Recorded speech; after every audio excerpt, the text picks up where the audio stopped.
Hi friends అందరికీ. మనం రోజు మజ్జిగ చిలుకుతూ ఉంటాం కదా పెరుగుని. సో అందులోని వెన్నం తీయాలంటే చేతికంతా అంటుకుంటూ పోతుంది కదా.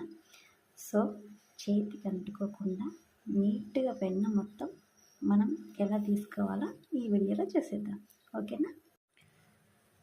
మనము పెరుగుని ఏ గిన్నెలో అయితే తోడుపెట్టి పెడతామో అదే గిన్నెలో మనం ఉంచుకోం కదండి. సో ఎలాగైనా దాన్ని కడిగేయాల్సిందే కదా. కాబట్టి మనము మజ్జిగ చిలికిన తర్వాత వెన్న అంతా ఇలా వచ్చేస్తుంది కదా.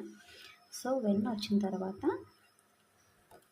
ఈ వెన్న మొత్తాన్ని మనం వేరే గిన్నెలోకి ట్రాన్స్ఫర్ చేసుకొని చేతికి అంటుకోకుండా సో ఎలా ఈజీగా తీసుకోవాలో చూసేద్దాం. ఒక గిన్నెని తీసుకొని ఆ గిన్నెలో స్ట్రైనర్ పెట్టుకొని మనము ఈ మజ్జిగని మొత్తాన్ని ఇంట్లోకి ట్రాన్స్ఫర్ చేసుకోవాలన్నమాట. అప్పుడు చూడండి మజ్జిగతో పాటే నీట్గా వెన్న మొత్తం స్ట్రైనర్లోకి వెళ్ళిపోతుంది అన్నమాట. సో మజ్జిగ మొత్తం గిన్నెలోకి ట్రాన్స్ఫర్ అయిపోతుంది. సో మనం ఇలా కదిలించామంటే కొద్దిగా స్ట్రైనర్ని మొత్తం మజ్జిగంతా గిన్నెలోకి ట్రాన్స్ఫర్ అయిపోతుంది అన్నమాట. ఆ తర్వాత మనము ఇలాగే మొత్తం మజ్జిగని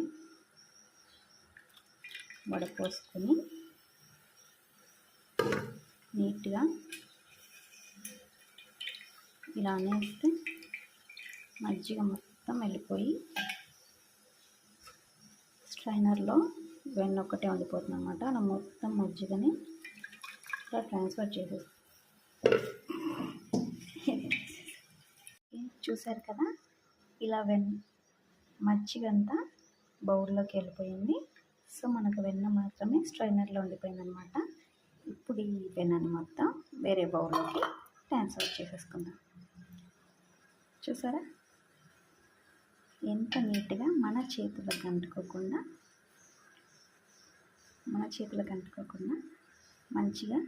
స్ట్రైనర్తో వెన్నని ఎలా తీసుకున్నామో ఇలా వెన్న మొత్తాన్ని స్ట్రైనర్ సహాయంతో తీసుకోవచ్చు అన్నమాట.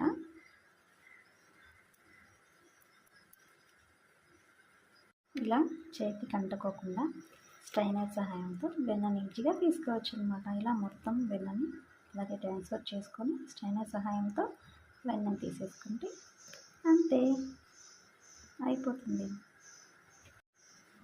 ఓకే, టిప్ నచ్చిందా? నచ్చితే